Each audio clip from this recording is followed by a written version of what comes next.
الٹ ہر چیز ہو رہی ہے اور لوگوں کا جینا مشکل ہو چکا ہے،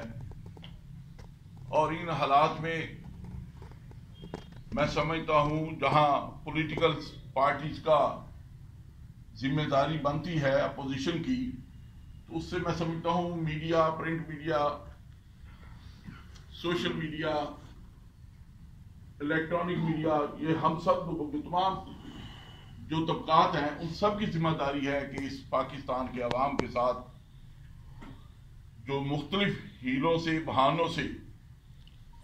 نظام ٹھوسا جا رہا ہے اس کی ہم بھرپور جد و جہد کریں۔ اس حوالہ سے میں واضح طور پہ کہوں گا کہ میری پارٹی نے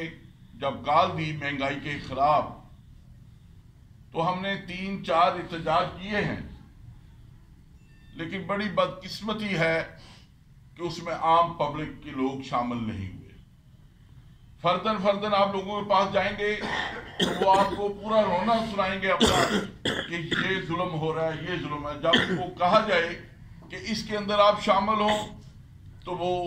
میں سمجھتا ہوں کسی جگہ پہ بھی، یہ نہیں کہ سرگودا کی میں بات، پورے ملک کی بات کر رہا ہوں۔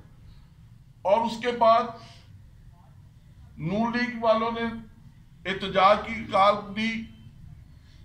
ان کے ساتھ بھی ایسے ہی ہوا کہ ان کے عہدیداران لوگ شامل ہوئے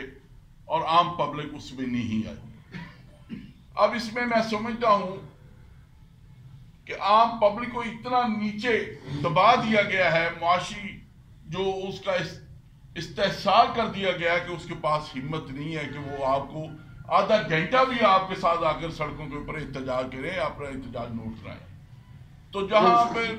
یہ بدقسمتی ہو جائے تو میں سمجھتا ہوں تو وہ حکمران کو ایک کھلا فورم مل جاتا ہے کہ وہ اپنے فیصلے دلیری کے ساتھ کرتا جائے۔ اس کو کوئی سروکار نہیں ہے کہ پاکستان کے عوام کے ساتھ کیا ہو رہا ہے، کیا نہیں ہو رہا۔ حالانکہ آوازیں اٹھ رہی ہیں، ان کے اندر سے بھی لوگ آوازیں اٹھاتے ہیں، پھر پتہ نہیں وہ کون سی طاقتیں ہوتی ہیں، اس آواز کو دبا دیا جاتا ہے اور وہ خاموشی ہو جاتی ہے۔ تو اس لیے یہ وقت ہے ہمارے پاس، آپ کا بہت امپورٹنٹ رول ہے اس میں، پریس کا کسی صورت میں بھی ہو، تو ان چیزوں کو آپ دوستوں نے ہائی لائٹ کرنا ہے۔ آپ نے لوگوں کے اندر جا کے اجاگر کرنا اس چیز کو کہ اگر آپ اسی طرح سوئے رہیں گے کہ وہ ابھی دلی دور ہے تو وہ ہر چیز فارغ ہو جائے گی، اور معاشی طور پر ملک کو جس طرح کمزور کر